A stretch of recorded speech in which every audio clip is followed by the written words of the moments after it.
और चलिए इसी बीच एक बड़ी खबर अमरोहा से आ रही है। 2 कांवड़ियों की मौत हो गई है। मामले को लेकर एक्शन लिया गया है। 2 कांवड़ियों की जो मौत हुई थी, दरअसल उस मामले को लेकर अब एक्शन लिया गया है। ये है बड़ी खबर।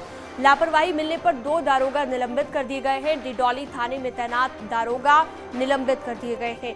हल्का प्रभारी पर भी ये कार्रवाई की गई है और डिडौली थाने में तैनात था ये दारोगा, जिस पर कार्रवाई की गई है।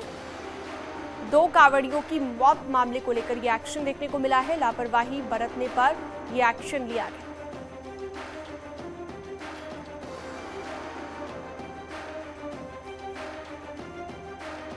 और चलिए आगे बढ़ते हैं। केंद्र सरकार की ग्रीन एनर्जी को बढ़ावा देने की मंशा उत्तराखंड में परवान नहीं चढ़ पाई है।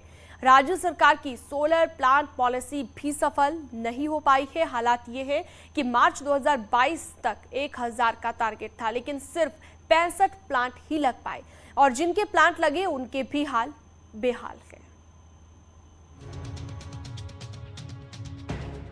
ग्रीन एनर्जी को बढ़ावा देने और बेरोजगारों को रोजगार देने के लिए साल 2020 में राज्य सरकार ने मुख्यमंत्री सौर स्वरोजगार योजना शुरू की। टारगेट था मार्च 2022 तक 1 से 25 किलोवाट क्षमता के 1000 प्लांट लगाए जाएंगे।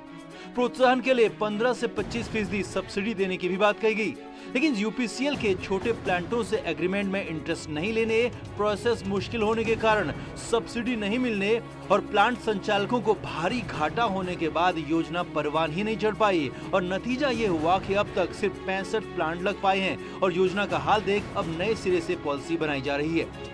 तो ये सब जो परेशानियां हो रही है, इन सबको एड्रेस करने के लिए हम लोग इसको बनाएंगे ताकि हमारी जो सोलर में जो रुचि है जिनको भी, तो वो सेक्टर ओपन हो जाए और जितने लोगों को रुचि है वो आगे आकर के सोलर एनर्जी चाहे रूफटॉप में हो, चाहे ऑन ग्राउंड हो या वाटर बॉडीज़ के ऊपर हो, तो इन सब में आगे आ जाएंगे।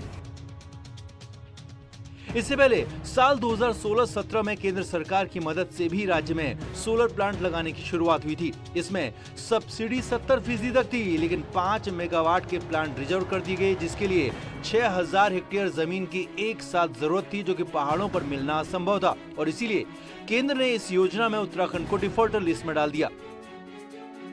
मेरा 2016 का प्लांट है, तो हम लोगों से कभी पूछा ही नहीं गया। हम लोग आज भी धक्के खा रहे हैं कि यार ये दिक्कतें आ रही है, कैसे रिमूव करेंगे।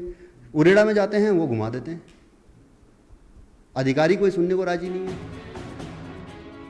उत्तराखंड में पावर प्रोजेक्ट्स की भरमार है, लेकिन हैरानी ये जानकर होगी कि अभी भी राज्य को बाहर से महंगी बिजली खरीदनी पड़ती है और ऐसे में सोलर योजना का ये हाल और मुश्किलें खड़ी कर रहा है। तो ऐसे में अब बेहतर सोलर पॉलिसी लाने की बात हो रही है। देहरादून से न्यूज़ 18 के लिए सुनील प्रभात की रिपोर्ट।